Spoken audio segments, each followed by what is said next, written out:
Bonjour à tous, aujourd'hui, on va faire du cours sur la trigonométrie du cercle, avec les cosinus et les sinus qui sont importants.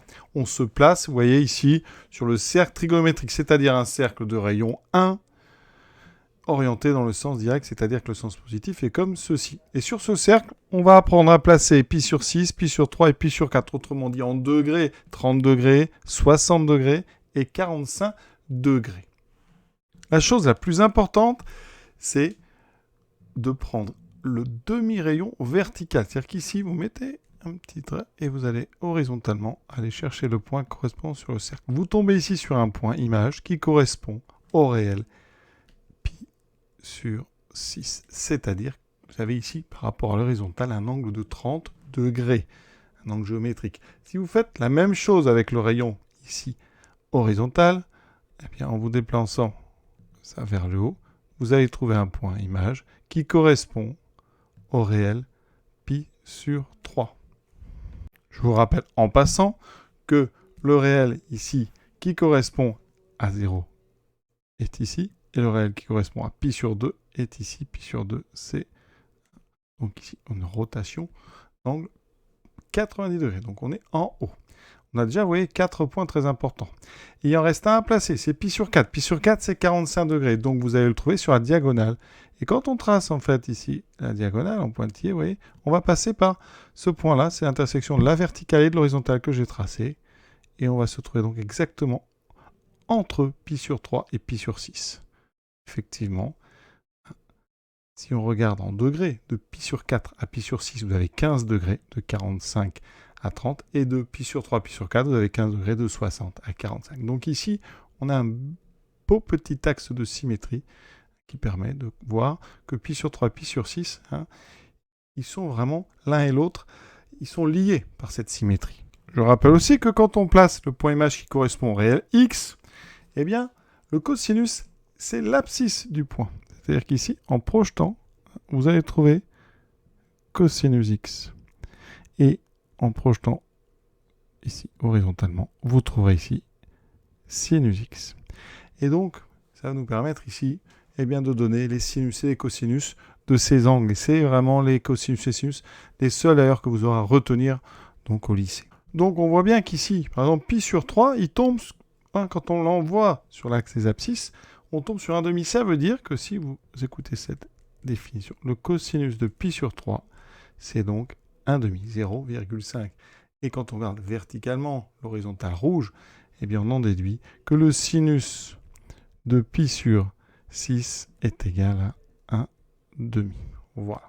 Ça, c'est vraiment à connaître. Et ensuite, eh bien, il faut savoir qu'en trigonométrie, le cosinus et le sinus forment un couple.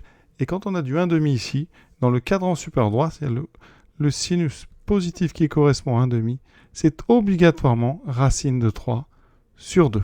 Ça veut dire qu'ici, quand on a pi sur 3, si vous regardez verticalement où est-ce que vous tombez, vous allez tomber sur racine de 3 sur 2, c'est-à-dire à peu près 0,85.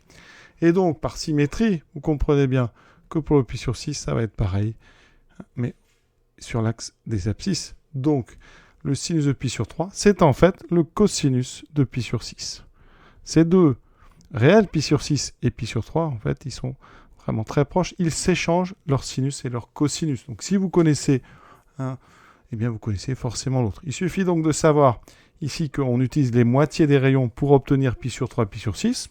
Savoir que pi sur 3 est bien plus haut sur le cercle que pi sur 6, parce que c'est un angle qui est plus grand, si on regarde des angles géométriques. Pi sur 3, c'est un réel plus grand que pi sur 6, donc entre 0 et pi sur 2, donc il va se trouver plus haut. Et donc, vous avez un cosinus de pi sur 3 qui est plus petit, il est plus à gauche. Voilà. Et il reste les deux autres valeurs à trouver. C'est le cosinus de pi sur 4 et le sinus de pi sur 4. Alors, pi sur 4, vous avez bien remarqué, on était sur la diagonale, donc l'abscisse et l'ordonnée sont les mêmes. Et il va falloir apprendre que c'est racine de 2 sur 2. Voilà, donc je vais les placer. Après, je vais vous donner un petit moyen mémotechnique. Donc ici, racine de... Donc, pi sur 4, on a dit racine de 2 sur 2. Vous voyez, c'est juste avant racine de 3 sur 2. C'est assez joli.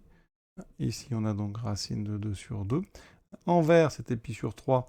Je vous ai dit que c'était 1,5. Mais 1,5, si on fait une petite astuce, vous voyez, on peut l'écrire racine de 1 sur 2. Donc ici, on a racine de 1, racine de 2, racine de 3. peut être un moyen comme ça, on va dire astucieux, de se rappeler des choses. Ensuite, en bas, si on continue dans la même logique, eh bien ici, on appuie sur 2 et bien son cosinus, c'est 0. C'est donc racine de 0 sur 2, racine de 0 sur 2, racine de 1 sur 2, racine de 2 sur 2, racine de 2 sur 2. Et si on va jusqu'au bout, cette petite astuce, ici le cosinus 0, l'abscisse c'est 1, donc on aura racine de 4 qui vaut 2 sur 2. Donc on a comme ça racine de 0, racine de racine de racine de 3, racine de 4. On s'en sert pas beaucoup, mais ça peut être un joli moyen de se rappeler de ces valeurs, en tout cas de temps en temps, si vous perdez un petit peu le fil, parce que il va falloir les apprendre par cœur. Vous aurez toujours la possibilité en devoir de les retrouver. Les machines sont assez sophistiquées, mais c'est bien quand même de commencer à les connaître par cœur. Donc, rappelez-vous, vous voyez que dans l'ensemble, il n'y a que 3 nombres à connaître. 1 demi, racine de 2 sur 2, racine de 3 sur 2. À vous de les mettre au bon endroit. Et ça vous donnera comme ça les cosinus et les sinus importants, c'est-à-dire ceux des réels, pi sur 6, pi sur 4 et pi sur 3, les plus importants. Les autres existent, mais les formules sont bien plus compliquées. On a des formules pour pi sur 5, pour pi sur 8, mais on ne les apprend pas, on les retrouve, il y a des moyens. Donc voilà. Donc ça, c'est une des parties du cours importantes. Retenez bien ça, et à très bientôt pour la suite. Voilà.